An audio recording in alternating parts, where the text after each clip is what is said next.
सा कीड़ा काटता है कि वो इंटरव्यू के दौरान तो बहुत बड़ी कस्में खाते हैं, शपथ के दौरान बहुत बड़ी बड़ी कस्में खाते हैं कि वो जनहित के लिए अपना सर्वस्व न्यौछावर कर देंगे। लेकिन जैसे ही सत्ता का दबाव में रहने वाले लोगों की सरल जो स्वभाव है, उनका जो प्रवृत्ति है, कहीं ना कहीं ये उनके लिए दुख का कारण बन जाता है कि उनके लिए जो व्यवस्थाएं की जाती हैं, जो शासन कहता है कि हमने आपके लिए तरह तरह की योजनाएं निकाली, इन योजनाओं में जितने भी राशि का जो स्वीकृति होती है और जिस तरीके से उनका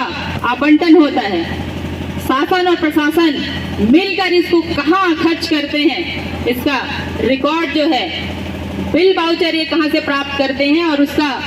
जो पूरा ब्यौरा है आपके और हम सबके समक्ष दिखाया जाता है कि हमने ये विकास किया है। तो यदि एक विकास उनके कागज पर है तो विकास हमें जमीन पर क्यों नहीं दिखाई देता, वो धरातल पर क्यों नहीं दिखाई देता। आज जिस जिलाध्यक्ष के बारे में पेपर में हम लोगों ने पढ़ा कि 2010 के मामले में उन्होंने मटेरियल सप्लाई करने का काम किया था और आज वो कांग्रेस के जिलाध्यक्ष बनकर बैठे हैं। जो व्यक्ति कांग्रेस का जिलाध्यक्ष बनकर बैठा है और जिनके मुख्यमंत्री सत्ता की कुर्सी पर विराजमान है, आपको लगता है आपके साथ उचित कार्रवाई होगी? लगता है उचित कार्रवाई होगी? तो कहीं ना कहीं हमने एक ऐसे व्यक्ति को सत्ता पर भेज दिया है जो आज हमारा ही, हमारे बच्चों का अधिकार, आपका अधिकार, हम सबका अधिकार छीन कर ये सब मिलजुल कर साठ गांठ करके उस करोड़ों की राशि का गबन कर गए और आज तक हमारे प्रशासनिक अधिकारियों के अंदर उस जांच को पूरा कर पाने की क्षमता उत्पन्न नहीं हो पाई। बहुत ही दुख की बात है कि जिन प्रशासनिक अधिकारियों के चयन पर हम खुशी से एक दूसरे को बधाई देते हैं, जब कोई नया जिला अधिकारी,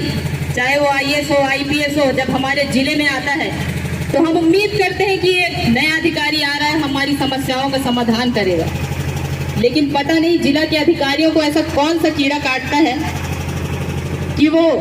इंटरव्यू के दौरान तो बहुत बड़ी कस्में खाते हैं, शपथ के दौरान बहुत बड़ी बड़ी कस्में खाते हैं कि वो जनहित के लिए अपना सर्वस्व न्यौछावर कर देंगे। लेकिन जैसे ही सत्ता का दबाव बढ़ता है, वो शपथ की जो बातें हैं, वो बातें वो उसी वक्त भूल जाते हैं। तो मैं ऐसे प्रशासनिक अधिकारियों से भी निवेदन करना चाहूंगी कि हमारा एक ग्रामीण समाज में रहने वाला युवा आप में अपनी छवि देखता है, लेकिन आप जब उस भ्रष्टाचार व्यवस्था में लिप्त होते हैं तो कहीं ना कहीं आप भी उस घेरे में आते हैं, उस भ्रष्टाचारी व्यवस्था में शामिल नजर आते हैं जो बरसों से भाजपा और कांग्रेस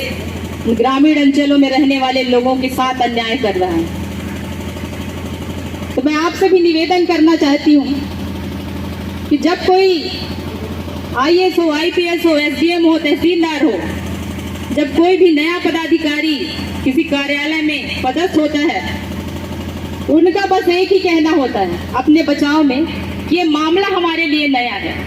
इस पर जांच होगी। 2 साल, 3 साल, 4 साल बाद वो अधिकारी फिर चला जाता है, किसी और जिले में भेज दिया जाता है, फिर कोई नया अधिकारी आता है, फिर वो एक नई कहानी बनाता है कि ये मामला हमारे लिए नया है। लेकिन उन लोगों का क्या जिनके लिए ये मामला 10 साल, 15 साल, 20 साल से चल रहा है, और ऐसे में आप कहते हैं कि किसी तरीके का आक्रोश जन आंदोलन के माध्यम से नहीं दिखना चाहिए। ऐसे कैसे चलेगा? ये तो आपको भी गुहार लगाना चाहिए कि देश के विकास में अगर सबसे ज्यादा अगर किसी की भागीदारी है तो वो उन लोगों की है जिन्होंने विस्थापन का दर्द झेला है। आप तो अभी भी अपने घर में ठाट से बाट से रह रहे हैं, और ये जो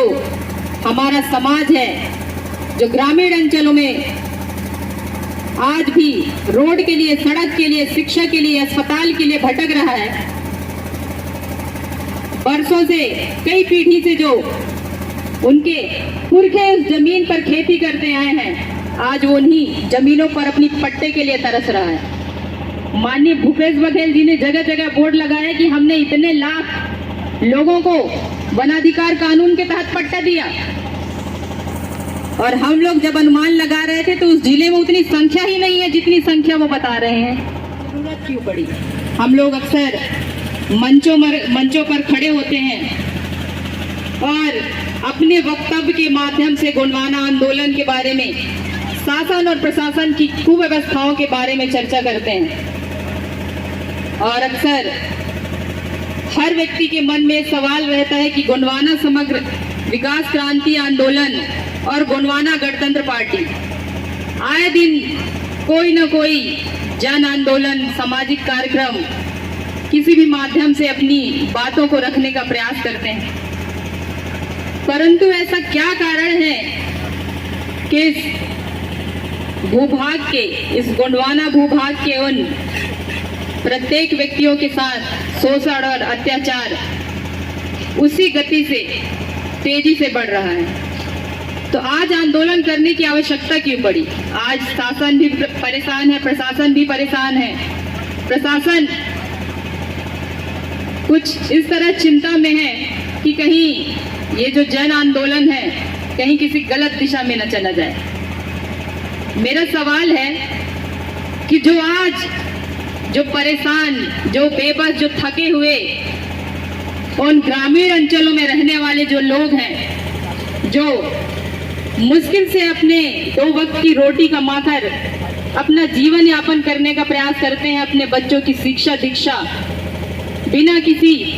शासकीय मदद के वो प्रयास कर रहे हैं कि हम अपने बच्चों का भविष्य संवार लें, लेकिन आपके इस मुंगेली जिला के अंतर्गत ही जो आज के जिस जन आंदोलन का जो मुख्य मुद्दा है कि किस तरीका से बैगा आदिवासी जो हैं, जिनको पलायन के नाम पर, विस्थापन के नाम पर वर्षों से इस प्रशासन के कार्यालय में चक्कर काटना पड़ रहा है। आज 2010 से ये मामला चला आ रहा है। बिलासपुर के ऐसे बहुत से प्रशासनिक अधिकारियों ने इस विषय पर जांच किया। आखिर उन बैगा आदिवासियों का जिनका विस्थापन हुआ,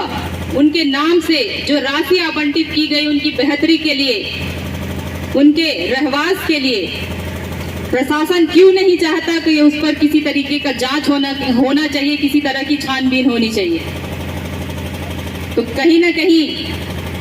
मुंगेली जिले में प्रशासनिक व्यवस्था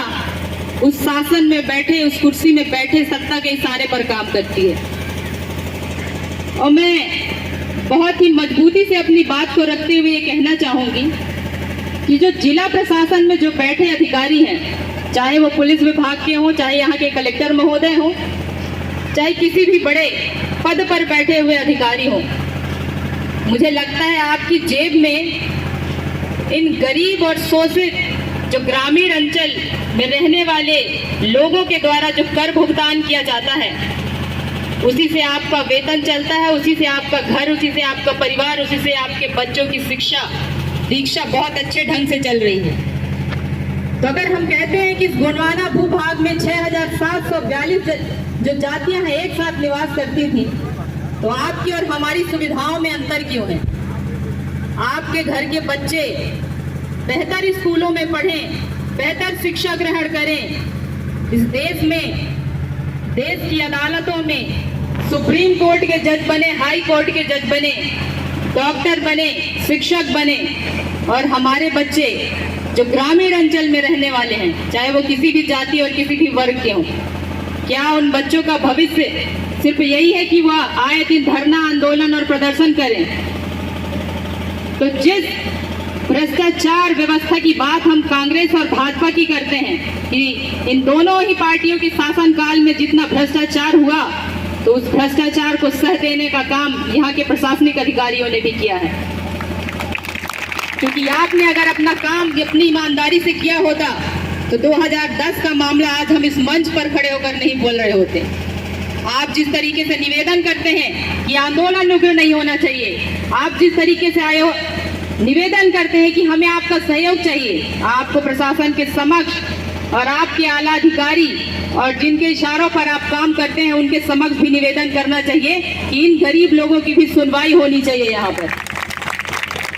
और यदि आप इस गलतफहमी में हैं कि इतने चंद लोग अपने अधिकारों के लिए, अपने हक के लिए आवाज